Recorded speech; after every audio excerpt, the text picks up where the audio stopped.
Scooty وغیرہ چلا سکتی ہیں یا نہیں، جبکہ حضرت عائشہ صدیقہ رضی اللہ تعالیٰ عنہ سے اونٹ اور بعض صحابیات سے گھوڑے چلانا بھی ثابت ہے؟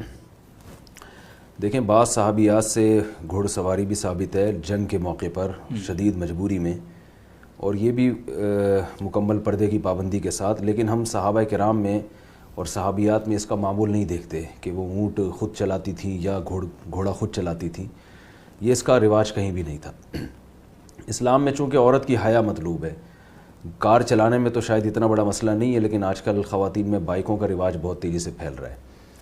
اور میں سرچ کر رہا تھا انٹرنیٹ پر تو پتہ یہ چلا کہ باقاعدہ ایک تحریک چلائی جا رہی ہے اور فری میں خواتین کو بائک چلانے کی ٹریننگ دینے کی باتیں ہو رہی ہیں، اور اس کے پیچھے لیبل بھی یہ لگایا جا رہا ہے کہ مردوں کی جو ہے نا اس سے آپ آزاد ہوں، مردوں کی ضرورت سے، گھر کے باہر کے کام میں آپ مردوں کی محتاج ہیں تو آپ کو خود کرنے چاہیے.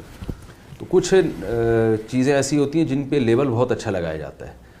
تو یہ جو بات کی گئی ہے کہ آپ مردوں کی جو ہے نا اس مجبوری مردوں سے کہ آپ مردوں پہ ڈیپینڈ نہ رہیں، تو کوئی ایسی تحریک بھی ہونی چاہیے کہ جو گھر کے کام خواتین کرتی ہیں تو مرد اس میں خواتین کے محتاج ہوتے ہیں، تو مردوں کو کھانا پکانے کی بھی ٹریننگ دینی چاہیے، بچے پالنے کی بھی دینی چاہیے، تاکہ مرد بھی عورت کے محتاج نہ رہیں. اب شادی شدہ مرد بچوں کو پالنے میں تو بیوی کا محتاج ہے نا، وہ بیگم اگر نہیں پالے گی وہ بیچارہ کہاں لے کے جائے گا. تو مردوں کو بچے پالنے کی بھی ٹریننگ دینی چاہیے، بچوں کو فیڈ کرانے کی بھی ٹریننگ دینی چاہیے، بچوں کے پیمپر چینج کرنے کی بھی ٹریننگ دینی چاہیے، تاکہ مرد بھی تو عورت کی اس سے آزاد ہو. تو یہ جو لبرل لوگ ہیں نا ہمارے، ایک بائک چلانے کا مسئلہ نہیں ہے. اگر سمپل دیکھا جائے تو وہی پردے کی مکمل پابندی سے عورت ہوائی جہاز بھی اڑا سکتی ہے، بائک بھی چلا سکتی ہے. لیکن جس کلچر کو جو فروغ دیا جا رہا ہے نا، جو نعرہ ہے نا عورت کی آزادی کا، یہ نعرہ بہت ڈینجرس ہے، اور اس کے پیچھے جو مقاصد ہیں وہ اچھے نہیں ہیں. صدیوں سے خواتین پوری اسلامک دنیا میں بائک کے بغیر ان کے سارے کام ہو رہے ہیں، مرد کرتے ہیں سارے کام. اس طرح کی چیزوں سے آپ مردوں کو اپاہج بنا رہے ہیں. گھر کے باہر کے کام مردوں کے ذمے ہیں تو وہ مرد ہی کو کرنے چاہیے. بائک کو بہت شدید ضرورت ہو تو آج کل ٹیکسی ہیں، اوبر ہے، کریم ہے، خواتین کوئی بھی ٹیکسی منگوا کے اس میں کام کر سکتی ہیں اپنے. اور زیادہ تر یہ شوق بھی مالدار خواتین کے ہوتے ہیں، وہ ویسے ہی ملازم رکھے ہوئے ہوتے ہیں انہوں نے گھروں کے اندر. تو عورت کا اپنی باڈی کو ایکسپوز کرنا یہ شریعت میں پسندیدہ کام نہیں ہے. نماز میں اس کو حکم ہے سمٹنے کا. آپ دیکھیں حج کے موقع پر مردوں کو حکم ہے دوڑنے کا، عورت کو دوڑنے کی اجازت نہیں ہے حج کے موقع پہ. پہلے 3 چکروں میں مرد رمل کرتا ہے، عورت رمل نہیں کرتی. اگر آپ نماز پڑھا رہے ہیں، آپ سے کوئی غلطی ہو جائے، پیچھے کوئی عورت کھڑی ہے تو اسے سبحان اللہ کہہ کے زبان سے بولنے کی اجازت نہیں ہے، وہ اپنے دائیں ہاتھ کو بائیں ہاتھ پہ مارے گی، جیسے حدیث میں آتا ہے التصفیق للنساء والتسبیح للرجال. تو اسلام ہر معاملے میں عورت میں حیا کا عنصر دیکھنا چاہتا ہے، تاکہ ہمارا ایک فیملی سسٹم ہے، کلچر ہے، وہ چلتا رہے.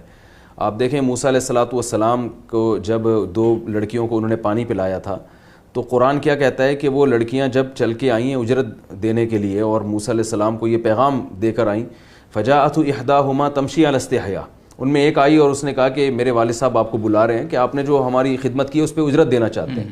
تو قرآن نے کہا وہ حیا کے ساتھ چلتی ہوئی آئی. تو اللہ تعالیٰ کو اس کی حیا کی صفت اتنی پسند آئی کہ اللہ نے اس صفت کو ہائی لائٹ کیا ہے قرآن نے. تو بائکوں میں خواتین کے گھومنے میں حیا کا عنصر نہیں ہے.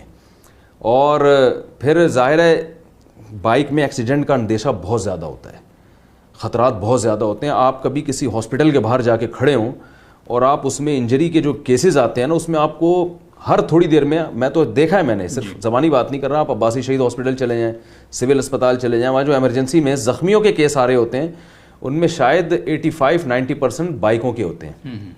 بائک ایک ڈینجرس ہے، خطرناک سواری ہے، اس کے لیے کانفیڈنس بہت زیادہ چاہیے. تو آپ کس چیز میں خواتین کو لا کے، اس کی ضرورت کیا ہے ملک میں؟ تو خواتین کے حقوق کی یا خواتین کو آزادی کی بات تو ایسی ہونی چاہیے جہاں ان پہ ظلم ہو رہا ہے اس ظلم سے ان کو آزادی دلائی جائے. یہ کیا بات ہے کہ آپ گھر کے سارے باہر کے کام بھی، کیا رکشے ٹیکسیوں میں عورتیں کی خواتین کی ضرورت پوری نہیں ہو رہی ہے کیا؟ اگر آپ سمجھتے ہیں غریب خواتین ہیں یونیورسٹی سے، وہ بیچاری رکشے میں جائیں گی تو خرچہ زیادہ ہوگا ان کا، تو وہی چنچیاں چلائیں آپ ان کے لیے جیسے ہمیشہ ہو رہی ہیں. یہ سستی سواریاں ان کے لیے پرووائڈ کریں یونیورسٹیوں سے گھر تک ان کو پہنچانے کے لیے، جیسے کہ ہوتا رہا ہے ہمیشہ. تو اس لیے یہ کلچر کو بالکل ہم ٹھیک نہیں سمجھتے، اور اس سے یہ جو ہے نا یہ بے حیائی کی طرف معاملہ جا رہا ہے.